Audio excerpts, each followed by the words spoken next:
안녕하세요. 오늘도 사연 살롱을 찾아주셔서 감사합니다. 25살 어린 나이에 만난 연애 5년의 후 결혼 후 5년을 살면서 한 남자만을 바라보며 살아왔는데 제 첫사랑이 이혼이란 운명으로 장렬히 막을 내렸어요. 제 인생의 일은 느낌이라 해서 허탈하기도 하지만 한편으로는 놀랄 만큼 시원하기도 합니다.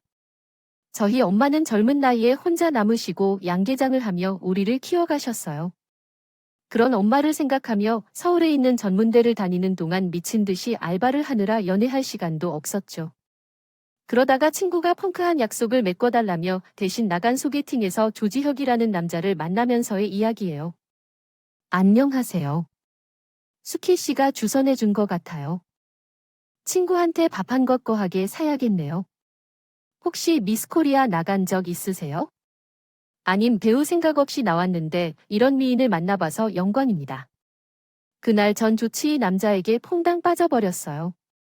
남자랑 소개팅도 처음인데 이런 뻐꾸기 같은 멘트를 장장 3시간이나 날리며 공주 대접해주니 몸들을 모를 지경이었죠. 애터 청에도 바로 콜했고 그날부터 당장 사귀며 우린 뜨거운 열애를 시작했습니다. 저도 단단히 콩깍지가 씌어인 남자가 장동군 원빈보다 더 잘생겨 보였어요.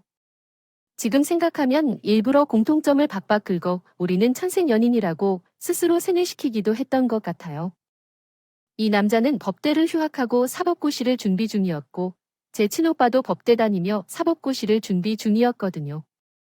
수키야, 이번에도 또 떨어졌네. 아, 발표했어.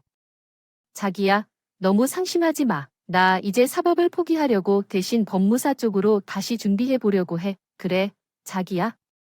자기는 똑똑해서 꼭 될 거야. 법무사도 괜찮지 뭐. 내가 이번에 취했으니 뒷바라지 다 해줄게. 공부만 열심히 해. 저는 전문대 졸업 후 중기에 한 거예요. 남자친구에게 용돈이며 방월세까지 다 대주며 뒷바라지를 해주었어요. 다행히 남자친구는 법무사 시험에는 한 번에 낙방 후 바로 합격했어. 수키야, 나 법무사 합격했어 뭐. 어머, 어머, 너무 축하해야 할 거야. 진짜 자랑스럽다. 뒷바라지한 보람이죠. 응, 그렇지. 다 자기 덕분이야. 나 얼른 울 엄마한테도 말할게. 전화 있잖아. 다시 할게. 아, 응, 그래. 말씀드리면 어머님 엄청 좋아하시겠어. 연애 초반에 서로가 공통점이 많다고 생각했던 부분 중에 하나가 바로 둘 다 홀어머니를 두고 있다는 거였어요. 저희 엄마는 제가 놀 때 혼자 되셨고 남자친구의 아버지는 남자친구가 고등학교 때 돌아가셨다고 하더라고요. 그래서인지 남자친구는 정말 자였고 엄마밖에 몰랐어요. 맨날 엄마 상해라는 말을 입에 달고 살았으니까요. 데이트하다가도 엄마가 부르면 쪼르르 제게 미안하다고 하며 본인 집으로 달려갔어요. 심지어 케이스 중에도 엄마 전화는 냉큼 받으며 무려 1시간을 통화 중이던 그때 알아챘어야 했는데 그 놈의 콩깍지 때문에 그 남자의 실체가 잘 안 보였어요. 더구나 여자친구와 데이트 중이란 걸 알면서도 굳이 집에 와서 저녁을 먹으라던 그 남자의 어머니의 신분도 그때 알아찾았어야 했는데 참 옛날 생각하니 제가 참 바보같이 느껴지네요. 어느덧 연애한 지 5년이 흐르고 우리는 슬슬 결혼 얘기를 꺼내게 되었어요. 이 남자는 법무사 사무실에 소속되어 일하고 있었고 일한 지 얼마 되지 않아 모아놓은 돈이 얼마 없었죠. 전 일한 지도 몇 년 됐고 워낙 순수해서 전세집 정도는 마련할 돈이 있었어요. 일단 우리는 각자 어머님께 결혼 얘기를 꺼내기로 했어요. 자기야, 어머니께 우리 결혼 말씀드려봤어. 뭐라고? 하셨음 내가 드렸는데 그냥 조금 천천히 하라고 뭐라고 자기 대학 때부터 결혼을 빨리 해서 떡두꺼비 같은 손자 하나나 아들을 가지려는 데다가 하셨다며. 지금은 천천히 알아. 대체 왜? 아, 그게 그냥 우리 엄마가 욕심이 좀 많으셔서 욕심이 나를 며느리로 받아들이는 것에 마음이 안 들어 하시는 거구나. 혹시 어떤 점이 저 솔직하게 말하자면 내가 법무사가 되어 전문직에 종사할 수 있는 여자를 원하시는 것 같아. 그래.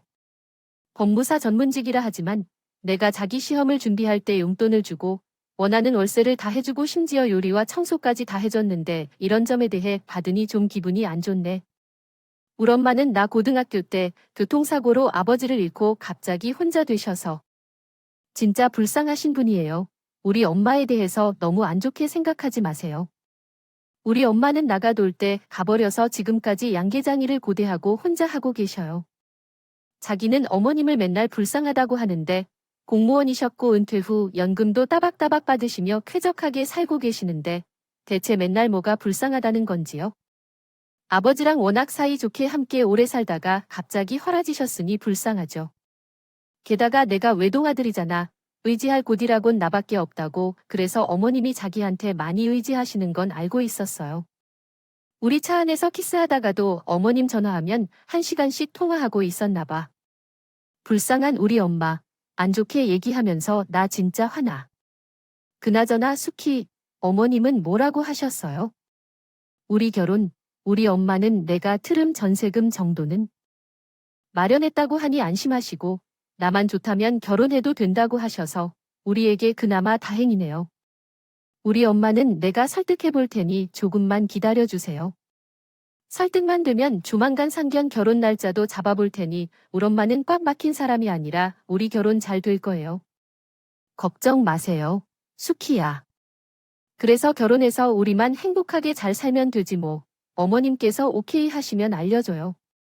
그때 20 중반이었던지 어머니만 잘 설득해서 결혼하면 다 잘 살게 될 거라고 생각했었어요. 핑크빛 미래만 꿈꿨죠. 완전히 잘못된 생각이었습니다. 결혼은 지만 내 집안에서 하는 거라는 걸 뒤늦게 깨달았어요. 어렵게 마련한 상견 자리에서 시어머니의 진짜 실체를 처음 마주하게 되었지요. 결과를 얻기 위해 자신이 취할 행동에 대해 자세히 이야기해 주셨으면 합니다. 바을 읽기 시작했어요. 우리 아들이 사자 들어가는 전문직이고 우리 집안은 대대로 공무원 집안이에요. 나도 공무원에서 퇴직하고 연금을 받는 사람이지만 집 한 채 못 해오는 며느리가 뭐가 좋겠어요. 난 대체로 딸이 너무 마음에 안 들어요. 어머님, 제가 마음에 안 차시는 건 이해하지만 저희 엄마도 계시는 상현대 자리에서 러시는 건 예의가 아니라고 생각합니다. 뭐야, 돈 없는 여자, 애가 싸가지가 없기 아지하네. 내가 좋은 대학을 나왔어. 대기업을 다녀보아하니 애미도 닭똥 냄새나는 양계장하면서 생계 유지하나 봅니다.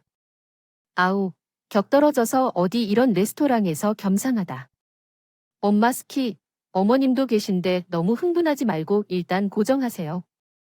원하시는 결혼 조건 있으면 서로 조율해 보자고요. 사돈어른 우리 둘이 모두 과부인 처지에 서로 욕하지 말고 차분히 앉아 얘기해 봅시다. 어디 내가 닭 장사하며 돈을 많이 모았으니 우리 딸 집 한 차는 해줄게요. 서울의 아무 동네가 아니라 집을 살려면 애들 교육을 고려하여 학군 좋은 곳에 사세요. 강남, 서초, 잠실, 목동 중에서는 30평대 아파트 정도는 되어야 집으로 인정받을 테니 어머님.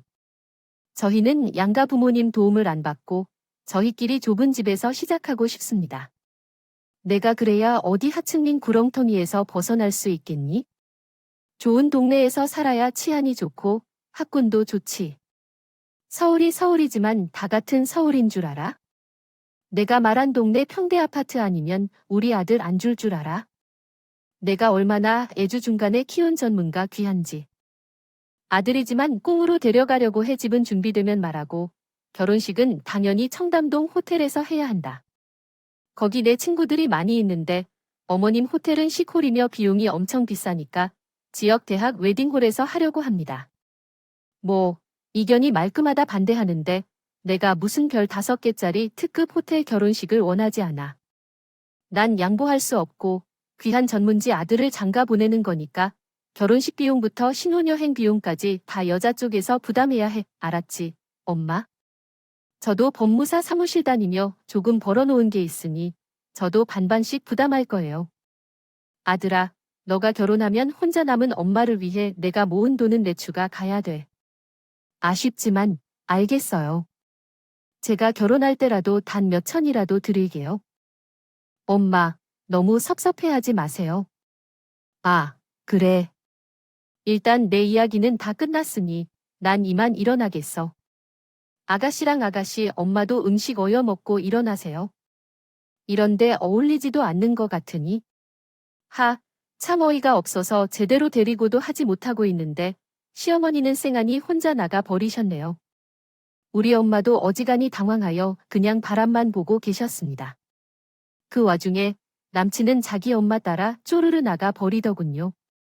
나름 고급 레스토랑이라 음식 몇 개 시켰는데 30만 원이나 나온 식사비는 제가 계산했고 엄마와 버스를 타고 우리 집에 오는 길에 둘 다 충격에 아무 대화도 할 수 없었어요. 집에 와서야 결혼을 하러 건지 말 건지에 대해 엄마와 이야기를 나누었어요. 시어머니가 보통 성격이 아닌 것 같은데 너 결혼 괜찮겠니? 감당할 수 있겠어? 엄마, 나도 처음에 많이 당황했어. 그리고 엄마한테도 너무 예의 없는 것 같아서 화도 났고 시집가서 우리 딸 뼈도 못 추릴 것 같아서 반대야. 다시 생각해보면 안 될까? 근데 엄마한테 이런 얘기하기 유치하지만 나한테는 치혁 씨가 첫사랑이고 첫 남자야. 좀 마마보이 같기는 해도 나한테는 다정한 편이니까 결혼하면 잘해줄 것 같아. 너만 괜찮다면 엄마는 내 결정에 따르게. 넌 어렸을 때부터 워낙 독립적으로 잘 살아온 딸내미가 엄마 널 믿어. 엄마가 결혼 선물로 한 채 집 해줄게. 시어머니가 말했던 동네 30평대 아파트 한 채 정도는 해줄 수 있어? 엄마, 미안해요. 이따금 돈을 모으면 꼭 갚을게요. 엄마께서는 내가 모은 돈을 보태주시는 것을 알고 계셨죠. 2018년에 목동 구축 30평대 아파트 하나를 제 명의로 사주셨어요. 그때는 억대에 사실 수 있었는데 지금은 딱 2배 올랐어요. 그렇고 하이랜드를 원하셨던 청동 호텔 결혼식과 하와이 신혼여행 예약까지 다 제 돈으로 진행했어요. 하지만 결혼식 당일도 시어머님의 엄한 태도가 계속되었죠. 내 돈으로 강남 미용실까지 예약해드려서 혼수 메이크업을 받으시고 결혼식 내내 불쌍한 표정을 하실 때도 있었어요. 또한 신혼부부를 위한 렌트카 외에 제 집으로 돌아갈 때 벤츠를 태우라고 하셨죠. 전 완전히 이해할 수 없는 행동이었습니다. 시어머님의 돈에 있어서는 부지런하시더라도 남자 쪽으로부터 받은 결혼 축의금을 100% 다 본인 주머니에 넣어 가셨어요.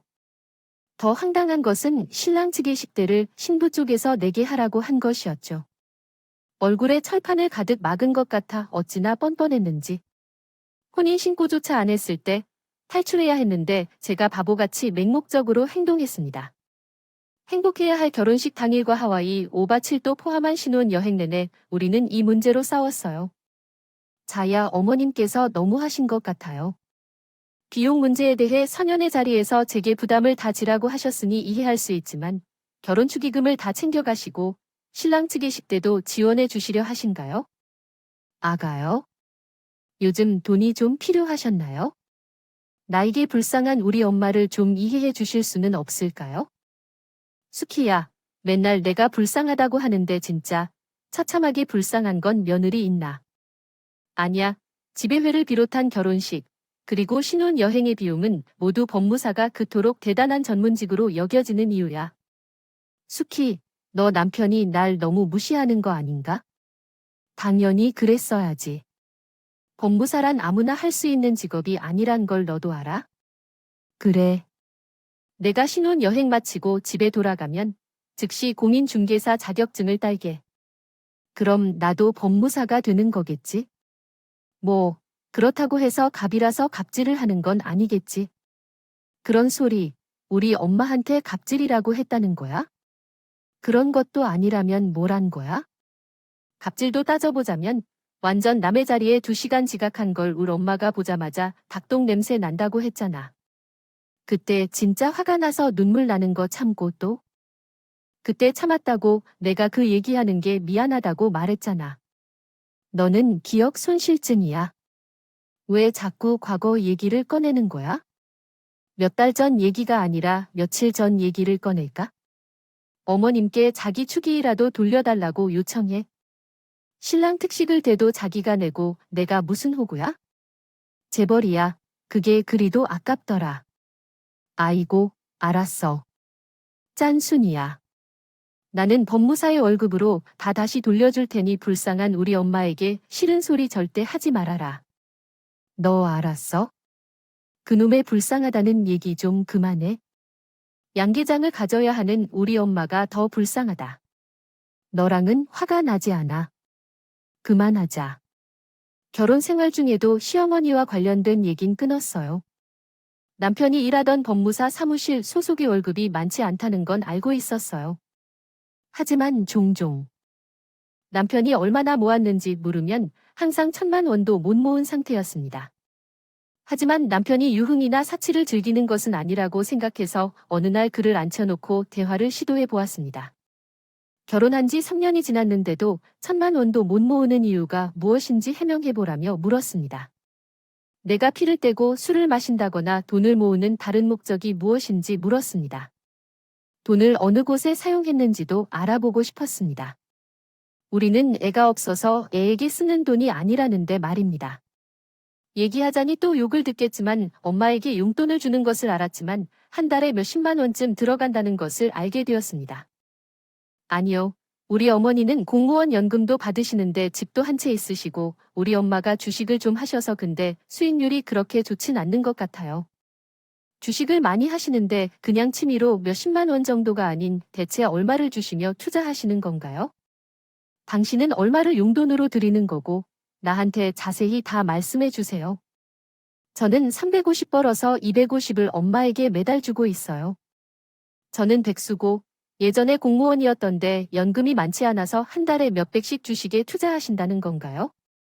우리 엄마의 친구 중에 예전에 태평양 화장품 방문 판매하시던 분이 있었는데 그때 자기네 회사의 주식을 매수한 걸로 알아요. 지금은 아무래퍼시픽이라는 큰 기업이 되었는데 주식으로 많이 벌었대요. 아무리 친구가 주식으로 큰 돈을 벌었다고 해도 지금 주식시장은 그렇게 좋지 않아요. 무턱대고 투자하면 어떻게 되겠어요?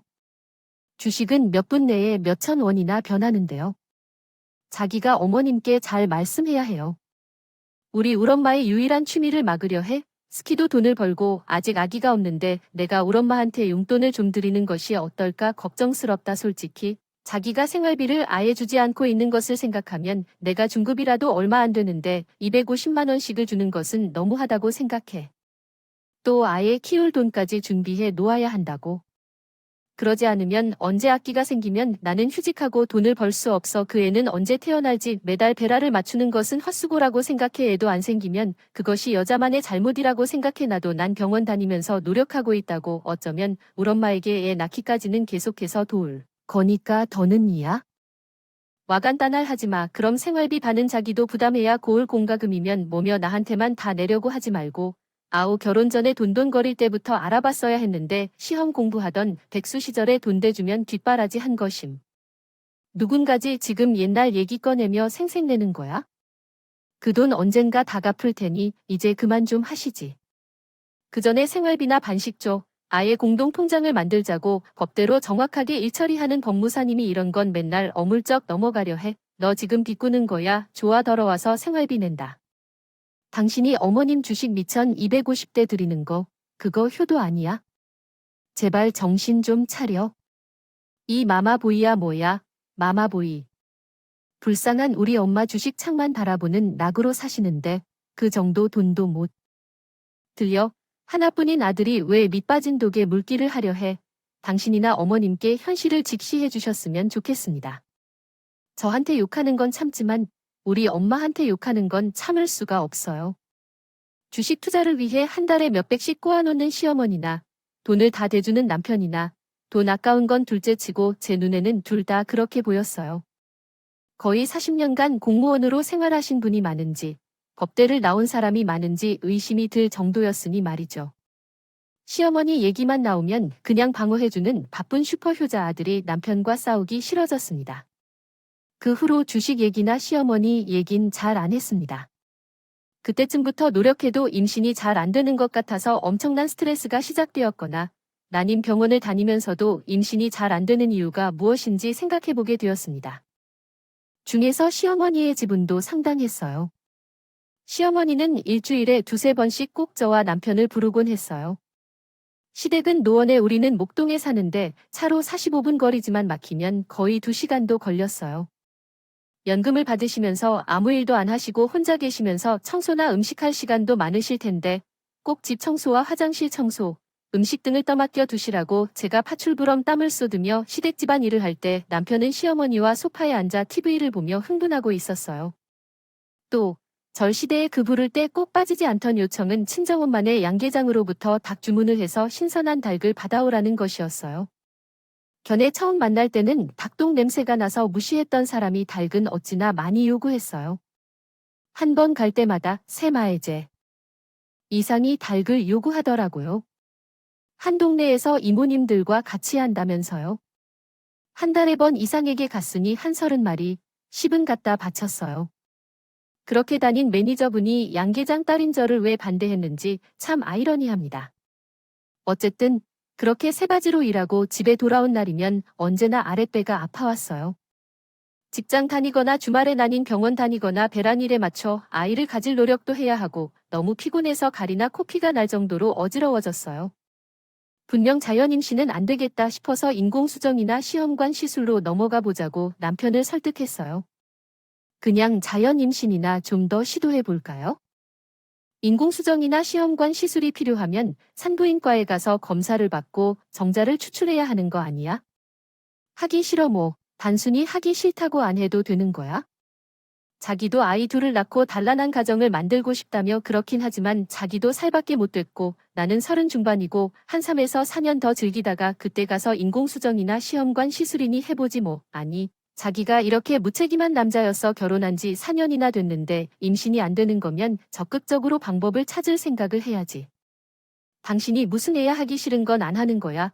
그리고 내가 왜 임신을 서두르는데 요즘 시댁 갈 때마다 어머님이 자꾸 왜 애가 안 들어서냐고 재촉. 하다니, 그게 너만 스트레스 받게 해서 끝나는 일이야. 나와 당신 사이인지도 모르겠어요. 검사라도 제대로 받아봐야지. 아이고, 또 잔소리, 또 울엄마 탓을 하네. 그래서 내가 울엄마가 불쌍하다고 하는 거야? 며느리한테 시어머니 대접도 못 받고 맨날 뒤에서 험담만 듣고 있어. 며느리를 잘못 들었는데 한참 잘못 들었네. 우리 엄마, 뭐냐? 당신은 지금 뭐라고 했어? 시댁에 2에서 3일씩 가서 노예처럼 그런 일 다 할 때 당신 어머님과 과일 먹으면 TV도 보고 있잖아. 늘 그거 보면서 내가 속이 몇 번이나 뒤집혀도 참고 참았어. 나는 병원에서 배란일 전후로 무리하지 말라고 주의해도 시댁에서 불리면 싫은 소리 안 하고 달려가서 변기 청소까지 다 해줬어. 그런 날를 며느리로 잘못 생각하고 있나요? 들렸다고 말하면 다인 줄 알아. 내가 친정 엄마로부터 받아서 갖다 드린 닭만 해도 몇 천만 원 어치 되겠다. 넌 무슨 깔때기, 뭔 말만 하면 다 돈 얘기로 끝나냐? 이젠 시어머니한테 드리는 닭도 아깝더라. 진짜 더럽고 치사하다. 야, 우리 부부는 시어머니 얘기만 나오면 꼭 싸움으로 대화가 끝났어요. 이쯤 되니 시어머니가 문제인지 남편이 문제인지 제가 문제인지 잘 모르겠더군요. 그 집안에서 탈출한 후 보니 그냥 그 모자가 둘 다 쿵짝이 잘 맞는 극이기주의자라는 걸 깨달았어요. 제가 그들 사이에 낄 틈이 없었죠. 한 번은 착상이 그래도 잘 되어서 그 주에 아기 심장 소리까지 듣고 13주 넘어 부인과 의사로부터 딸이라는 힌트까지 받았어요. 얻게 되었어요. 이번에는 왠지 출산까지 건강하고 잘 해낼 것 같은 느낌이 들었어요. 남편도 기뻐하며 저희 부부는 아기 이름까지 정하였습니다. 조아혜성은 조씨이고 이름은 아헤라 하여 예쁜 딸을 상상하며 최대한 스트레스를 받지 않으려고 노력했어요. 하지만 시어머니는 여전히 일주일에 2~3번씩 오라며 저를 부르곤 했어요. 임신하였다는 소식, 딸이 태어났다는 소식을 들은 시어머니는 전과 똑같은 행동을 계속하였고 중간에 남편이 시어머니의 횡포를 제지해 주기를 바랐습니다. 그러나 믿었던 제가 잘못이었어요. 임신은 며느리로서 자연스레 역할을 해야겠지 않겠냐며 시댁에서 남편과 시어머니에게 먹을 과일을 깎으려는데 사기 그릇을 다 엎고 싶은 마음이 더욱 들었어요. 시어머니 팬티를 살 때 참은 것부터 시작해서 막힌 화장실을 뚫어주기까지 모든 것을 다 했습니다. 집으로 돌아오는 길에 차 안에서 상황이 시작되었어요. 너무 무서웠습니다. 아기가 문제가 생겼다면 어떻게 해야 할지 생각하면서 임신 중이라는 사실이 추가로 불안함을 주었어요. 하은이는 흔하다고 했지만 온갖 생각이 머릿속을 맴돌았습니다. 차가 막혀서 병원에 늦게 도착했고 의사는 상태가 안 좋으니 일단 안정을 취해야 한다고 조언했어요. 제발 떨어지지 마라 달라는 마음으로 묶여 있었죠. 전담의 조치가 필요하다고 생각하고 남편을 불러 일단 회사를 그만두고 아기가 자랄 때 다시 취직해보자고 했어요. 회사를 그만두면 우리 생활비는 우리가, 엄마 용돈은 제가 맡고 자기가 백수가 되는 게 좋지 않겠냐고 설득했어요. 법무사로 사는 전문직에 대한 우리의 미래 계획에 대한 비중 있는 대화를 나누었습니다. 어떤 때인지 우리의 생활비는 고작 250만 원이라고 못 벌어온다.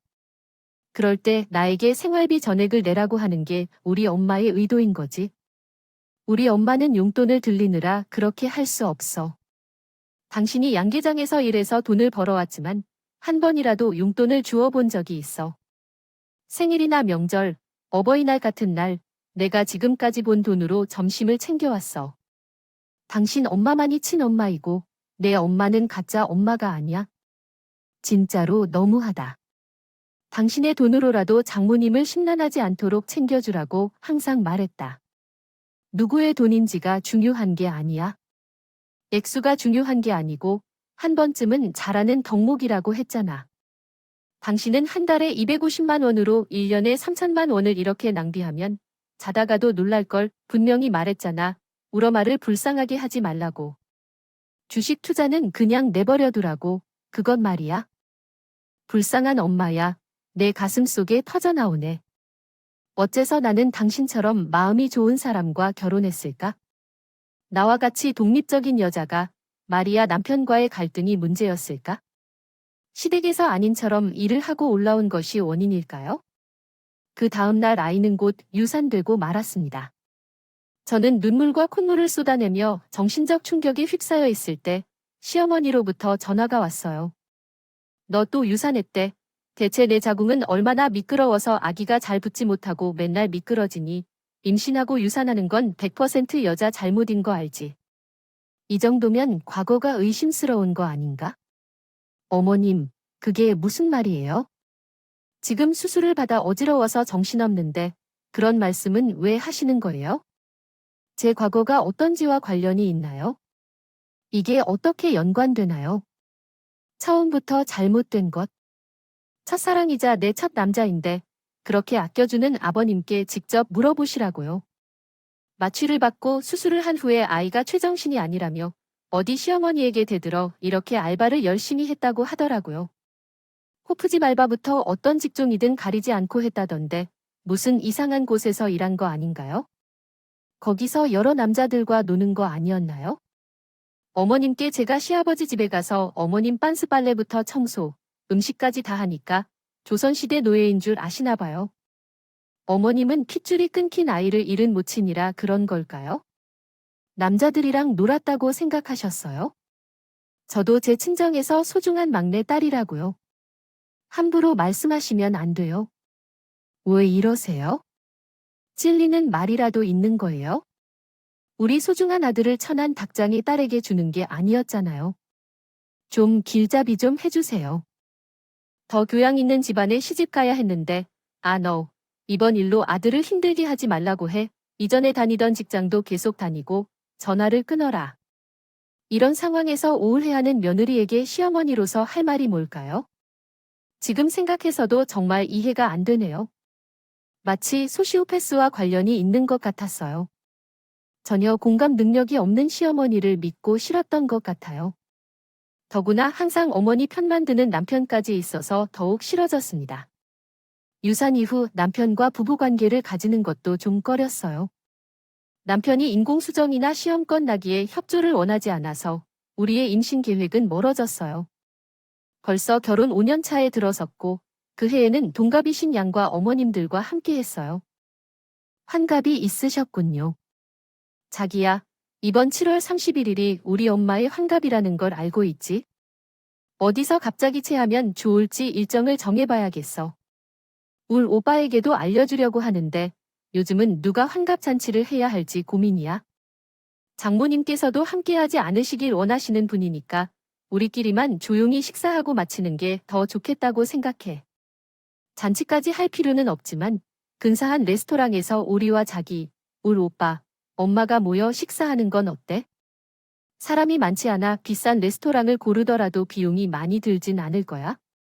형님까지 부른다면 고생하는 로스쿨 공부를 하고 계신데도 굳이 오빠에게 연락해 봐야 할까? 로스쿨 시험도 한창 준비하고 있는 것 같더라고. 그래? 어쩔 수 없이 오라고 해봐야 하나? 덱수 형님한테 콧바람 한 번도 쉬지 않으신다니. 당신이 법대를 졸업한 사람이면서 로스쿨 준비생이고 테이크아웃 직업을 선택했다면 그것은 형님에게 한 말이지만 사소한 일로 다투는 것은 연연이지 않을까요?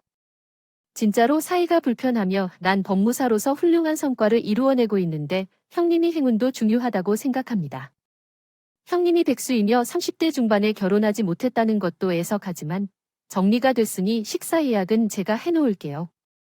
우리 집 가까운 곳에서 현명한 선택을 해 양계장을 운영하며 매일 열심히 일하는 우리 엄마에게 휴식 시간을 선사해드릴게요. 믿어주시고 맡겨주세요. 고마워요. 예약은 제가 할게요. 엄마와 오빠들에게 전달하겠습니다. 엄마의 환갑 생일 당일에 다 같이 우리 집에 모여 한잔 마신 뒤 출발했습니다. 하지만 남편이 가족을 끌고 어디론가 걷어가 버렸네요. 동네에서 간단한 냉동 삼겹살 파티였어요. 우리는 모두 놀란 표정으로 서로를 쳐다보았어요. 그때 남편이 말했습니다. 어서 들어오세요, 어머님. 제가 모두 예약해뒀습니다. 메뉴를 보고 마음껏 시키세요. 환갑을 맞이한 우리의 사위인 지금이라 화내기엔 아까운 거하게 쏘겠습니다. 라고 했습니다. 속으로는 엄마와 오빠가 민망해할까 봐 남편에게 화를 못 냈습니다. 그래서 안방으로 따라 들어가 열심히 분위기를 띄워 맛있는 척 구웠고 먹었습니다. 내가 믿은 화상이 옳았다는 게 떠올랐지만 겉으로는 티내지 않고 집에 와서 케이크를 자르고 생일 축하 노래를 불렀어요. 우리 엄마는 몇 날 집에 있던 뒤 굳은 표정으로 돌아갔습니다. 조서방과 아는 바가 없는 특별한 이혼 사유가 없는 것 같아요. 웬만하면 내가 참을성 있게 살고 인내심의 한계가 오거든 뒤도 안 돌아보고 짐 쌌어. 내려와라. 엄마가 서울에 있을 동안 저와 현재 결혼 생활에 대해 거의 대화를 나누지 않았어. 하지만 엄마는 속으로 다 알고 계신 것 같았어. 남편과 시댁 사이에서 제 속이 썩어가고 있다는 걸 눈치채신 것 같았어. 상황을 다시 고려해보라는 엄마의 친구의 말을 들었어야 했나 싶고 여러 가지 생각이 들었어. 자기 울엄마가 지금 내려가셨어. 환갑의 냉동 삼겹살에 대해 얘기하신다면 정말 미치신 거야? 내가 괜찮은 식당을 예약하라고 했는데 엿먹이려고만 하는 거야? 아니, 우리 가족 전체를 무시하는 거냐고 싶어서 점심시간에 전화를 걸어서 왜 그러는 거야? 너 같은 문제를 지금 하고 있네? 아, 아니야. 냉동 삼겹살 집에서 10만 원 나왔다면 많이 드신 것 아닌가요? 왜 무엇이 부족하다고 말하시나요? 30만 원의 용돈을 별도로 드리지 않았어요. 그 정도면 충분한 것 아닌가요? 더 큰 돈을 바랄 필요가 없어요. 지금 문제는 용돈인데, 그리고 30만 원도 제 월급에서 드린 거죠. 장모님 환갑에 그 잘난 법무색 해주세요. 직접 용돈을 좀 드려도 어디에 허를 찌르겠어요. 엄마한테만 그렇게 몇백씩 갖다 주는 거예요. 바치고 우리 엄마한테서 고작 냉동 삼겹살 10만 원을 내놓고 너는 그렇게 말해? 서왕님에게 무엇을 했다고 했나요? 이게 점점 심각해져가네. 본인 엄마를 책임지는 것은 당연한 것인데 아들이라도 너희의 엄마에게 잘못이 있는데 왜 너희 엄마를 끌어들였나? 너는 우리 엄마를 악마로 만들 수 없어서 그렇게 안 달리더라.